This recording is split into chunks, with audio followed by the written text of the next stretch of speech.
Morning, y'all. All right, so I'm at work. What you're seeing is the after effect of the snowstorm. My shadow, my car.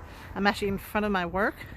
It's that building right there that you barely see. Been watching the guys doing the snowing, well, plowing the snow. They did all this parking lot like within 45 minutes, and it is all right there, and you can see, well, kind of see, let me zoom in a little bit for you, street signs.